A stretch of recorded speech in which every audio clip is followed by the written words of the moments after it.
பிரியமானவர்களே, ஆண்டவராகிய இயேசு கிறிஸ்துவின் பரிசுத்தமுள்ள நாமத்தில் உங்கள் அனைவருக்கும் என் அன்பின் வாழ்த்துக்கள். அவருடைய பெரிய கிருபை, அவருடைய நடத்துதல், அவருடைய சித்தம் இந்த மே மாதத்தில் முதல் நாளில் தேவனை நாம் மகிமைப்படுத்துகிறோம். ஆமேன். கடந்த மாதங்களெல்லாம் கர்த்தர் கூட இருந்தார்.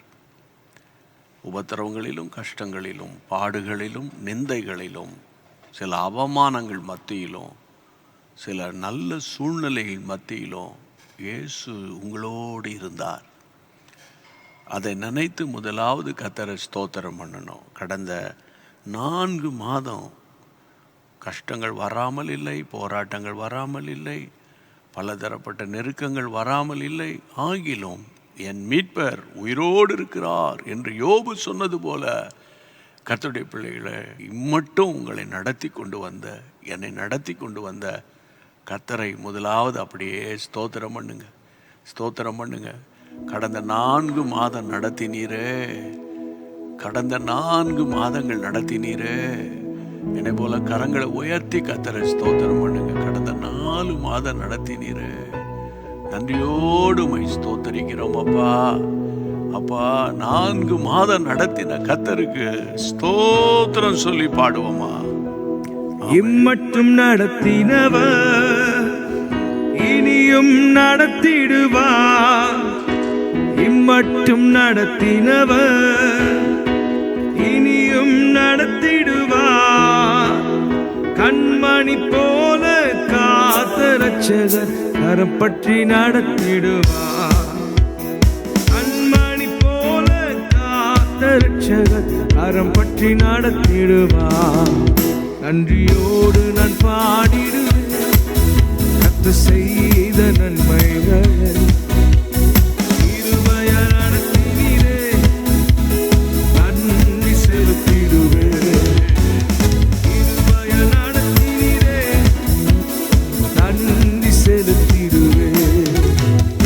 எப்பக்கம் நெருக்கப்பட்டும் மடியாமல் காத்துக்கொண்டீ. எப்பக்கம் நெருக்கப்பட்டும் மடியாமல் காத்துக்கொண்டீ. பெருக்கமாய் மாற்றினீரே, தேவனே உம்மை துதிப்பேன். நெருக்கத்தை பெருக்கமாய் மாற்றினீரே, தேவனே உம்மை துதிப்பேன். நன்றியோடு நான் பாடிடுவேன் கர்த்தர் செய்த நன்மைகளை. இருமையால் நடத்தினீரே, நன்றி செலுத்திடுவேன். இருமையால் நடத்தினீரே, நன்றி செலுத்திடுவேன். ஆண்டவருக்கு மகிமை உண்டாகட்டும்.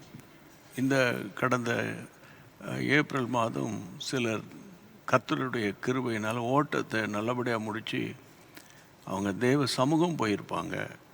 அதனால் அவருடைய வீடுகளில் கஷ்டங்கள் தானே.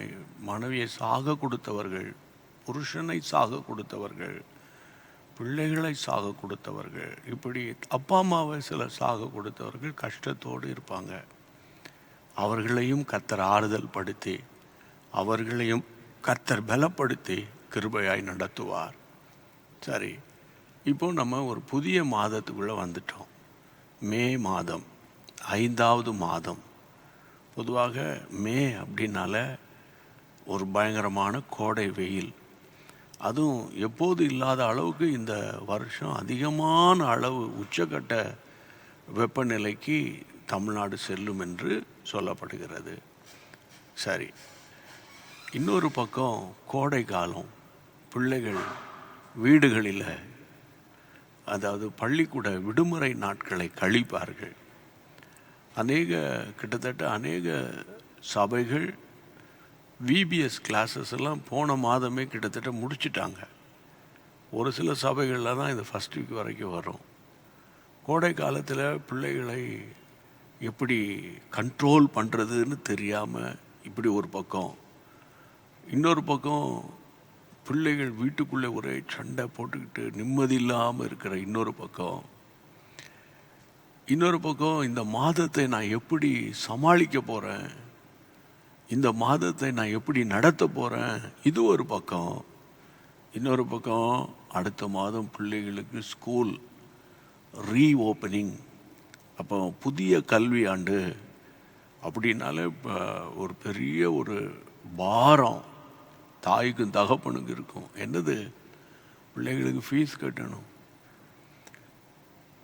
பெரிய பெரிய பள்ளிக்கூடங்களில் இந்த ப்ரீகேஜி கொண்டு சேர்க்கறதுக்கே லட்சக்கணக்கான ரூபா. கொஞ்சம் வளர்ந்துருக்கிற பள்ளிக்கூடங்களில் 40,000 50,000 அப்படின்னு கட்டணும் ப்ரீகேஜி. அப்போது எல்கேஜிக்கு எவ்வளோ, ஃபஸ்ட் ஸ்டாண்டர்டுக்கு எவ்வளோ, 10th ஸ்டாண்டர்டுக்கு எவ்வளோ, காலேஜுக்கு எவ்வளோ, அதெல்லாம் லட்சக்கணக்கான பணம். சிலர்லாம் ஒரு வருஷம் ஃபுல்லாக உழைத்தாலும் அவ்வளோ பணத்தை பெரட்ட முடியாது. இது ஒரு பெரிய சவால். அப்போ இன்னொரு பக்கம் கோடை வெயிலினால் வரக்கூடிய பலவீனங்கள், தாக்கங்கள். பிரியமானவர்களே, இவையெல்லாம் ஒரு பக்கம் இருக்க, இவை எல்லாவற்றின் மத்தியில் ஒன்று நீங்கள் சொல்லணும், என் மீட்பர் உயிரோடு இருக்கிறார். ஆமேன். அவர் மே மாதமும் என்னை நடத்துவார். சொல்லுங்க, மே மாதமும் என்னை நடத்துவார். ஆமேன். அன்றைக்கு தாவீது சொன்னார் சங்கீதம் 23, அவர் என்னை புல்லுள்ள இடங்களில் மேய்த்து அமர்ந்த தண்ணீர்கள் அண்டையில் என்னை கொண்டு போய் விடுகிறார். கர்த்தருக்கு மகிமை உண்டாகட்டும். அப்போஸ்தலனாகிய பவுல் பிலிப்பியருக்கு எழுதின நிருபம் 4ஆம் அதிகாரத்தில் கர்த்தருடைய பிள்ளைகளே 19ஆம் வசனம், இதுதான் இந்த மாதத்துக்குரிய வார்த்தை. என் தேவன் தம்முடைய ஐஸ்வர்யத்தின்படி, கர்த்தருடைய பிள்ளைகளே, உங்கள் குறைவுகள் எல்லாம் கிறிஸ்து இயேசுக்குள்ளே மகிமையில் நிறைவாக்குவார். இங்கிலீஷில் போட்டிருக்கு, God shall supply all your need. உன் தேவைகள் எல்லாம் கர்த்தர் சந்திப்பார். அல்லேலூயா. ஆண்டவர் தோத்திரம். எவ்வளோ ஒரு பெரிய ஒரு அஷூரன்ஸு ஆண்டவர் உங்களுக்கு எனக்கு தரார். என் தேவைகள் எல்லாம் சந்திப்பார். Praise God. அப்படியே கண்களை மூடி அப்படியே நெஞ்சில் கை வைத்து, ஆண்டவரே உமக்கு ஒரு பைசாவும் ஒன்று தான், ஒரு கோடியும் ஒன்று தான். ஆண்டவரே, இன்னும் என்னுடைய வீட்டு காரியம், என் குடும்ப காரியம், என் பிள்ளைகள் காரியம் எல்லாவற்றையும் நீ சந்திக்க வல்லவராக இருக்கிறீர் ஆண்டவரே. அதை நினைத்து நாங்கள் அப்படியே ஸ்தோத்தரித்து ஸ்தோத்தரித்து ஸ்தோத்தரித்து ஸ்தோத்தரித்து இந்த மே மாதத்தில் என் தேவைகளை சந்திக்க போகிறீரே, என் குறைவுகளை நிறைவாக்க போகிறீரே, உமக்கு ஸ்தோத்திரம். பாடுவோமா?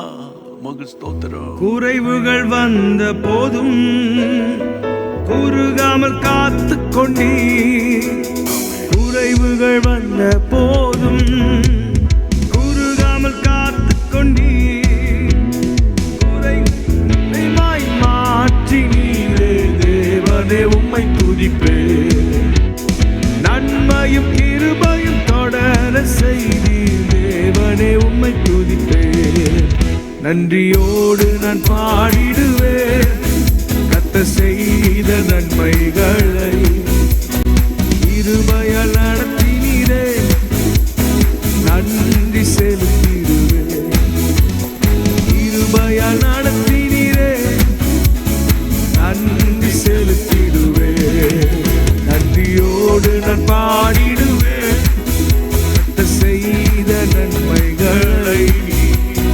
கிருபையால் நடத்தினீரே நன்றி செலுத்திடுவேன். இது இந்த மாதம் நடக்குமா? இல்லை இது ஆண்டவர் செய்வாரா? செய்ய முடியுமா? எனக்கு என்னமோ நம்பிக்கை இல்லை. எத்தனையோ மாதங்களும் சில ஆண்டுகளும் காத்து காத்து பொறுத்து பொறுத்து ரொம்ப சோர்ந்து போயிருக்கிற நிலையில் நான் இருக்கிறேன் என்ற ஒரு சூழ்நிலையில் நீங்கள் இந்த செய்தியை கேட்கலாம். ஆனால் ஒன்று சொல்கிறேன், நம்முடைய ஆண்டவருக்கு பைபிளில் நிறைய பெயர்கள் இருக்குது. அதில் ஒரு பெயர் இல்லாதவைகளை ரோமன்ஸ் சாப்டர் 4 17 ரோமருக்கு எழுதின நிருபம் 4ஆம் அதிகாரம் 17ஆம் வசனத்தை படித்து பாருங்களேன். படித்து பார்க்குறீங்களா? ரோமர் 4:17. அநேக ஜாதிகளுக்கு உன்னை தகப்பனாக்கினேன் என்று எழுதியிருக்கிறபடி அவன் தான் விசுவாசித்தவருமாய் மரித்தோரை உயிர்ப்பித்து இல்லாதவைகளை இருக்கிறவைகளைப் போல அழைக்கிறவருமாய் இருக்கிற தேவன். திரும்ப சொல்கிறேன், இல்லாதவைகளை இருக்கிறவைகளை போல் அழைக்கிற தேவன். ஸ்தோத்திரம். அப்போது இன்றைக்கி நான் உங்களுக்கு இந்த வசனங்களை சொல்லும்போது 42 வருஷத்துக்கு மேலே இந்த வசனத்தை நம்பியே நான் வாழ்ந்தவன், இந்த வசனத்தை நம்பியே வாழ்ந்து கொண்டிருக்கிறவன். இன்னும் கர்த்தர் எத்தனை ஆண்டுகள் இந்த ஊழியத்தை செய்ய கிருபை கொடுப்பாரோ, இந்த வசனத்தையே பேசி கர்த்தருடைய வருகைக்கு ஜனங்களை ஆயத்தப்படுத்தணும். வசனம் மாறுமா? வசனம் மாறுமா? சொல்லி பாருங்க. வசனம் மாறுமா? மனுஷன் மாறிடுவான், சூழ்நிலைகள் மாறிடும், எல்லாரும் மாறிடுவாங்க. நான் மாற மாட்டேன்னு சொல்கிற ஆள் தான் முதல்ல மாறுவாங்க. உங்களை மறக்க மாட்டேன்னு சொல்கிற ஆள் தான் முதல்ல மறப்பாங்க. ஆனால் நம்மை விட்டு எப்போது விலகாதவர், சரியா? கர்த்தருடைய பிள்ளைகளே, இயேசு ஒருவர் தான். அவர் எப்படிப்பட்டவர்னா, இல்லாதவைகளை, இந்த மே மாதம் உங்களுக்கு இல்லாத சமாதானத்தை அவர் உங்களுக்கு தரப்போகிறாரு. இல்லாத விசுவாசத்தை இன்க்ரீஸ் பண்ணுவார். இல்லாத விசுவாசத்தை அவர் பெருக செய்வார். இல்லாத பொருளாதாரத்தை கொண்டு வர்றதுக்கு ஒரு வழியை திறப்பார். இதுவரைக்கும் இல்லாத ஒரு ஆரோக்கியத்தை, சௌக்கியத்தை அவர் வர பண்ணுவார். ஆமேன். ஆண்டவருக்கு மகிமை உண்டாகட்டும், கர்த்தருக்கு மகிமை உண்டாகட்டும். அப்போது நான் இன்றைக்கு கர்த்தருடைய ஊழியக்காரனாய் உங்களுக்கு சொல்லுகிற காரியம் என்னன்னு கேட்டால், உங்கள் தேவைகளை கர்த்தர் சந்திப்பார். சரி, இது அவர் செய்கிற காரியம். அப்போ நீங்கள் நான் என்ன செய்யணும் இந்த மே மாதம்? அது ரொம்ப முக்கியம் இல்லை. கர்த்தர் தேவைகளை சந்திப்பார், தோத்துறோம் பிரதர், தேங்க்யூ பிரதர் அப்படின்னு சொல்லிட்டு நீங்கள் போயிடக்கூடாது. நம்ம என்ன செய்யணும், நீங்கள் என்ன செய்யணும், நான் என்ன செய்யணும்? வசனத்தை எடுங்க. 2 ராஜாக்கள் புத்தகத்தில் 4ஆம் அதிகாரத்தில் கர்த்தருடைய பிள்ளைகளே, முதல் 2 வசனங்கள். 2 ராஜாக்கள், 2 Kings சாப்டர் 4. தீர்க்கதரிசிகளுடைய புத்திரரில் ஒருவனுக்கு மனைவியாக இருந்த ஒரு ஸ்திரீ எலிசாவை பார்த்து, உமது அடியானியாக என் புருஷன் இறந்து போனார், உமது அடியான் கர்த்தருக்கு பயந்து நடந்தான் என்பதை அறிவீர். கடன் கொடுத்தவன் இப்பொழுது 2 குமாரரை தனக்கு அடிமைகளாக்கி கொள்ள வந்தான். அப்போது 2ஆம் வசனத்தில் எலிசா என்ன சொன்னார்? இதுதான் ரொம்ப முக்கியமாக கவனிக்கணும். எலிசா அந்த தீர்க்கதரிசியினுடைய மனைவியை பார்த்து சொல்கிறாரு. எலிசா அவளை நோக்கி, நான் என்ன உனக்கு செய்யணும்? வீட்டில் உன்னிடத்தில் என்ன இருக்கு சொல் என்று அவளை பார்த்து கேட்டாள். அவள், ஒரு கூட எண்ணெய் இல்லாமல் உமது அடியாளின் வீட்டில் வேறு ஒன்றும் இல்லை. 3ஆம் வசனத்துக்கு வாருங்க. verse 3, 3ஆம் வசனம். அப்பொழுது அவன், நீ போய் உன்னுடைய அயல் வீட்டுக்காரர் எல்லாரிடத்திலும் அநேக வெறும் பாத்திரங்களை கேட்டு வாங்கி உள்ளே போய், அடுத்த வசனம் 4ஆம் வசனம், உள்ளே போய் உன் பிள்ளைகளோடு உள்ளே நின்று கதவை பூட்டி அந்த பாத்திரங்கள் எல்லாவற்றிலும் வார்த்து நிறைந்ததை ஒரு பக்கத்தில் வை, நிறைந்ததை ஒரு பக்கத்தில் வை. கர்த்தருக்கு மகிமை உண்டாகட்டும். இந்த நாட்களில், விசேஷமாக இந்த மே மாதத்தில், அதாவது உங்களுடைய விசுவாசத்தை கிரியையில் கொண்டு வரணும். சும்மா வசனத்தை மட்டும் கேட்டேன், கர்த்தர் எனக்கு இந்த வாக்குத்தத்தத்தை கொடுத்துட்டாரு, தோத்திரம் பிரதர் அப்படின்ட்டு போயிடாதீங்க. இந்த சம்பவம், ஒரு தீர்க்கதரிசி வாழ்ந்தார். அவர் மரிக்கும்போது நிறைய கடனாளியாக மறிச்சிட்டாரு. அவருடைய ஒய்ஃபு ரொம்ப வேதனையோடு வந்து எலிசாவிட்ட சொல்கிறா, நிறைய கடன் இருக்குது, என்ன செய்யன்னு தெரில. கடன் கொடுத்தவன்லாம் வந்து எங்களை ப்ரெஷர் பண்ணுறாங்க, ஒன்றும் பணத்தை கொடு, இல்லைன்னா அவன் பிள்ளைகளை அடிமைகளாக கொண்டு போயிடுவாங்க, மிரட்டுறாங்க, என்ன செய்யனே தெரியல. அப்போ எலிசா, உன் வீட்டில் என்ன இருக்கிறது? உன் வீட்டில் என்ன இருக்கு? கர்த்தருடைய பிள்ளை அவர் சொல்றார், ஒரு குடம் எண்ணெய் இல்லாமல் உம்முடைய அடியாள் வீட்டில் வேற ஒன்றுமே இல்லையா, ஒன்றுமே இல்லையா. இப்போ இந்த வாக்குத்தத்த செய்தியை கேட்கிற விசுவாச பிள்ளைகளை, என் வீட்டில் ஒன்றுமே இல்லை, பேங்க் நில் பேலன்ஸ். ஆமாம், என் ஃபோனில் பார்த்தா பேங்க் நில் பேலன்ஸ், ஒன்றுமே இல்லை, ஒன்றுமே இல்லை. பிரியமானவர்கள், அந்த அம்மா எலிசாவின் வீட்டுக்கு வரும்போது அந்த ஒரு குடம் எண்ணெயை வச்சு என்னத்தை செய்ய, எவ்வளோ தேவைகள் இருக்கு, ஒரு குடம் எண்ணெயை வச்சு என்ன செய்ய அப்படின்னு தூக்கி தூர மூலையில் வச்சுட்டு வந்துட்டாங்க.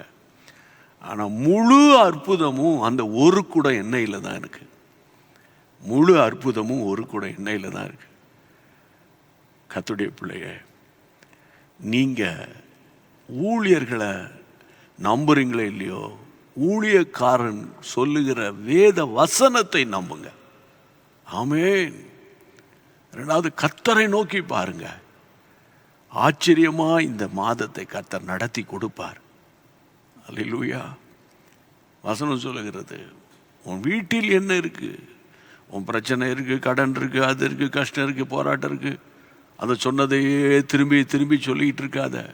உன் வீட்டில் என்ன இருக்கு, ஒரே ஒரு குடம் எண்ணெய், ஒரே ஒரு குடம். ஐயா, என்கிட்ட கொஞ்சம் விசுவாசம் தான் இருக்கு, இதை வச்சு நான் என்னையா செய்ய. கடுகளவு விசுவாசம் இருந்தாலும் மலையை பார்த்து பெயர்ந்து போ என்று சொன்னால் போகும்னு கர்த்தர் சொல்லியிருக்கிறார். ஆனால் நீ என்ன செய்யணும், நேராக திரும்பி போ. அற்புதம் உன் வீட்டுக்குள்ளே தான். நிறைய பேர் அந்த கூட்டத்துக்கு போகிறேன், இங்கே போகிறேன், அந்த ஊழியர்கிட்ட ஜெபம் பண்ணேன், அவர் தலையில் கவிச்சு ஜெபம் பண்ணார், இவர் தீர்க்க தரிசனம் சொன்னார், ஒன்றுமே நிறைவேறல. அற்புதம் உன் வீட்டுக்குள்ளே நான் சொல்கிறேன். நீ போ, நேராக வீட்டுக்கு போ. அந்த மூலையில் ஒன்றுத்துக்கு உதவாத ஒரு குடம் எண்ணெய் நினச்சி தூர தூக்கி வச்சில்ல, அந்த ஒரு குடம் எண்ணெயை கையில் எடு. அந்த ஒரு குடம் அந்த குடத்தை கையில் எடு. அயல் வீட்டுக்கு போய் வெறும் பாத்திரங்களை கேட்டு வாங்கு. இதான் விசுவாச கிரிய. வீட்டுக்குள்ள வா, கதவை போட்டு, பிள்ளைகளை விட்டுறாத. அந்த இடத்துல சொல்றாரு, கர்த்தருடைய பிள்ளைகளே, வசனம் சொல்லுகிறது, 4ஆம் வசனத்தை படியுங்கள். நீ உள்ளே போய் உன் பிள்ளைகளோடு உள்ளே நின்று கதவை பூட்டு. பிள்ளைகளை விட்டுறக்கூடாது. விசுவாச வாழ்க்கையில் நிறைய என்னன்னா, நீங்க விசுவாச வாழ்க்கைக்கு போவீங்க, ஆனால் பிள்ளைகளுக்கு அதை டீச் பண்ண மாட்டீங்க. அதனால தான் பிள்ளைகள் தலையெடுத்து வரும்போது அதை கொடு, இதை கொடு, அதை கொடு, இதை கொடுன்னு, அவங்களுக்கு விசுவாசம்னா என்னன்னு தெரியாது, ஒன்றும் தெரியாது. அதனால் பிள்ளைகளை விசுவாச பாதையில் வளருங்க. நீங்கள் எப்படி ஜெபிச்சு உங்களுக்கு கர்த்தர் அற்புதம் செய்தார், பணத்துக்காக எப்படி ஜெபம் பண்ணீங்க, சரியா, வேலைக்காக எப்படி ஜெபம் பண்ண, அதெல்லாம் உங்கள் பிள்ளைகளோடு கூட பேசுங்க. அப்போ தான் பிள்ளைகள் விசுவாசத்தில் வளரும். இல்லைன்னா பிள்ளைகள் பார்த்துக்கு இஷ்டத்துக்கு அவன் வாங்குகிற சம்பாத்தியம் ஒன்றா இருக்கும், கடன் ஏகப்பட்ட கடனை வாங்கி வச்சுருப்பான், அவனை கிட்ட விசுவாசிட்டானா அதை என்னத்தை விசுவாசிக்கிறது. கர்த்தர் குறைகளை நிறைவாக்குவேன்னு சொல்லிட்டார், சோத்திரம் அப்படின்னு போயிடுவாங்க. ஆனால் நீங்களும் நானும் செய்ய வேண்டியது, உன் வீட்டுக்கு போ, உன் கதவை பூட்டு, உன் அறை கதவை பூட்டி அந்தரங்கத்தில் இருக்கிற பிதாவோடு கூட நீ பேசு. நான் உன்னை வெளியரங்கமாக ஆசீர்வதிப்பேன். இந்த மே மாதத்தில் எவ்வளவோ கமிட்மெண்ட் இருக்குது. எங்களுக்கு ஊழியத்தில் நிறைய கமிட்மெண்ட் இருக்குது. வார்த்தையை தான் நம்புகிறோம், வசனத்தை சார்ந்து கொள்கிறோம். உங்களை பார்த்து நான் சொல்லுவேன், கையை உயர்த்தி தோத்திரம் பண்ணுங்கன்னு. அதனால் இம்மட்டும் நடத்தின கர்த்தர் சொல்லுகிறார், வெறும் பாத்திரங்களை கேட்டுவாங்க. அந்த மூலையில் ஒதுக்கி வச்சியே ஒரு குடை எண்ணெய், அதை எடுத்து அந்த பாத்திரத்தில் அது பாட்டுக்கு மட மட மடன்னு வந்துகிட்டு இருக்கு. அடுத்த பாத்திரம், அடுத்த பாத்திரம், அடுத்த பாத்திரம் என்று சொல்லும்போது சொல்லுகிற அளவுக்கு என்ன வந்துகிட்டே இருக்குது. கர்த்தர் ஆசீர்வதிக்கும் போது நிரம்பி வழிகிற ஆசீர்வாதத்தை கர்த்தர் தருவார். அது தருகிறதுக்கு ஒரு நேரம் வச்சிருக்காரு. நீங்களாகவே உணர்ச்சி வசப்பட்டு கர்த்தருடைய பிள்ளைகளை நீங்களாகவே விசுவாசத்தில் நான் அதை பண்ணுறேன் இதை பண்ணுறேன்னு வேலையை ரிசைன் பண்ணுறதோ, புரியுதா? அங்கே கர்த்தர் போக சொன்னார், இங்கே கர்த்தர் போக சொன்னார், இருக்கிற பணத்தை கொண்டு போய் அங்கே கொடுக்க சொன்னார், இங்கே கொடுக்க சொன்னார் சொல்லிக்கிட்டு நீங்கள் அதாவது ரொம்ப ஒரு சரியான விசுவாச பாதைக்கு போகாமல் மாம்சத்தில் நிறைய பேர் விழுந்து போகிறார்கள். நிறைய கள்ள தீர்க்கதரிசிகள் எழும்பி இருக்கிறாங்க. புரிதா? ஜனங்களை உணர்ச்சி வசப்பட வைக்கிற கள்ள தீர்க்கதரிசிகள் எழும்பி இருக்கிறாங்க. அதனால கள்ள தீர்க்கதரிசிகளுக்கு எச்சரிக்கையா இருங்க. ஆமென். வேத வசனத்தை விட தீர்க்க தரிசனம் வேற என்ன வேணும்? இது உங்களுக்கு நேரா வருது. அற்புதம் உங்க வீட்டுக்குள்ள தான். ஆமென். இந்த விசுவாச குறையா இருக்கலாம், சரீர பலவீனத்தில் குறைவு இருக்கலாம், பொருளாதாரத்தில் குறை இருக்கலாம், திருமண குறைவா இருக்கலாம், பிள்ளை இல்லாத குறையா இருக்கலாம், சரியா, பிள்ளைகள் கீழ்ப்படியிலேயே என்ற ஒரு குறைவு இருக்கலாம். அதெல்லாம் நிறைவாக்குகிற தேவன் உங்க வீட்டுக்குள்ள இருக்கிறார். ஜெபம் பண்ணுவோமா? அப்படியே என்னோடு கூட சேர்ந்து கைகளை உயர்த்தி இயேசுவே சொல்லுங்க. இயேசுவே உமக்கு ஸ்தோத்திரம் சொல்லுங்க. இயேசுவே, இயேசுவை பார்த்து ஆண்டவை பார்த்து சொல்லுங்க. இயேசுவே நீ பெரியவர். என் கடன் பிரச்சனையை விட, என் கஷ்டத்தை விட, என் நோய்களை விட, ஆமென், என் உபத்திரவத்தை விட, என் நிந்தை விட, என் நெருக்கத்தை விட இயேசு பெரியவர் சொல்லுங்க. இயேசு பெரியவர் சொல்லுங்க. இயேசு பெரியவர், இயேசு பெரியவர். ஆமென். இந்த மே மாதத்தில் நீர் எனக்கு பெரிய காரியங்களை செய்ய போகிறீர், குறைவுகளை நிறைவாக்க போகிறீர். பிலிப்பியர் 4:19 படி ஆச்சரியமாய் நிறைவாக்க போகிறீர். அதற்காக இப்பொழுதே கரங்களை தட்டி உம்மை ஸ்தோத்தரித்து நான் பாடுகிறேன். விசுவாசத்தோடு பாடுங்க. வாக்குதத்தம் செய்த கர்த்தரே, ஆமென், ஆமென். வாக்குமாறா உண்மை நாதனே, வாக்குதத்தம் செய்த கர்த்தரே, வாக்குமாறா உண்மை நாதனே, வாக்கை நம்பி வந்து நிற்கிறோம், அல்ல ஆவி மாறி ஊற்றுவி, உந்தன் வாக்கை நம்பி வந்து நிற்கிறோம், அல்ல ஆவி மாறி ஊற்றுவி. இயேசுவே, இயேசுவே நீர் பெரியவர், இயேசுவே நீர் பரிசுத்தர், இயேசுவே நீர் நல்லவர், இயேசுவே நீர் வல்லவர், வாக்கை நம்பி வந்து நிற்கிறோம். இந்த மே மாதத்தில் ஆண்டவரே, அல்ல ஆவி மாறி ஊற்றுவி, இந்த 1ஆம் தேதி அப்பா, உந்தன் வாக்கை நம்பி வந்து நிற்கிறோம், அல்ல ஆவி மாறி ஊற்றுவி. இயேசுவே, இயேசுவே நீர் பெரியவர், என் கடன் பிரச்சனை விட, இயேசுவே என் நீர் கஷ்டம், என் பரிசுத்தர், வியாதி, என் துன்பம், என் இயேசுவே தொல்லைகளை விட நீர் பெரியவர். நல்லவர், ஆமென். இயேசுவே நீர் வல்லவர், வாக்கை நம்பி வந்து நிற்கிறோம், அல்ல ஆவி மாறி ஊற்றுவி, உந்தன் வாக்கை நம்பி வந்து நிற்கிறோம், அல்ல ஆவி மாறி ஊற்றுவி. அப்படியே கைகளை உயர்த்துங்க. ஆண்டவரே, இந்த மாதம் முழுவதும் என் தேவைகளை சந்தித்து என்னை திருப்திப்படுத்தி, ஆண்டவரே, சங்கீதம் 23:1 படி என்னை, ஆண்டவரை, கர்த்தர் என் மேய்ப்பராய் இருக்கிறார், நான் தாழ்ச்சி அடையேன், அவர் என்னை புல்லுள்ள இடங்களில் மேய்த்து அமர்ந்த தண்ணீர்கள் அண்டையில் என்னை கொண்டு போய் விட போகிறீரப்பா. மே மாதம் கஷ்டத்துக்கும் பயங்கர கோடை வெயிலுக்கும் உடல் உபாதைகளுக்கும் ஆண்டவரே, ஆண்டவரே, ஆண்டவரே, ஆண்டவரே, ஆண்டவரே, ஆண்டவரே, தேவையில்லாத போராட்டங்களை கொண்டு வருகிற மனநிலைமைக்கும் மன அழுத்தத்துக்கும் எங்களை விடுதலையாக்கி, சரீர பலவீனங்களில் பலத்தை கொடுத்து, பிள்ளைகள் எல்லாரும் இந்த கோடை காலத்தில் நீர் பாதுகாத்து, கர்த்தர் தம்முடைய ராஜ்யத்தை எங்கள் வீட்டுக்குள்ள, எனக்குள்ள ஸ்தாபிக்க போகிறீர். உமக்கு ஸ்தோத்திரம். எங்கள் தமிழ்நாட்டில் ஸ்தாபிக்க போகிறீர். உமக்கு ஸ்தோத்திரம். எந்தெந்த நாடுகளிலிருந்து கேட்கிறார்களோ அந்தந்த நாடுகளில் ஸ்தாபிக்க போகிறீர். உமக்கு ஸ்தோத்திரம். ஓ, பலன் உள்ளவனுக்காகிலும் பலன் அற்றவனுக்காகிலும் உதவி செய்கிற தேவன் உம்முடைய பிள்ளைகளுக்கு உதவி செய்து உம்முடைய பிள்ளைகளை திருப்திப்படுத்தும், ஆசீர்வதியும். மே மாதம் ஒவ்வொரு நாளும் உம்முடைய பிள்ளைகளை பாதுகாத்துக்கொள்ளும். உமக்கே மகிமை. இயேசுவின் நாமத்தில் பிதாவே, ஆமென். சேர்ந்து சொல்வோமா? என் ஆத்துமாவே கர்த்தரை ஸ்தோத்திரி, என் முழுவதுமே பரிசுத்த நாமத்தை ஸ்தோத்திரி. என் ஆத்துமாவே கர்த்தரை ஸ்தோத்திரி, கர்த்தர் செய்த சகல உபகாரங்களை மறவாதே. ஆமென்.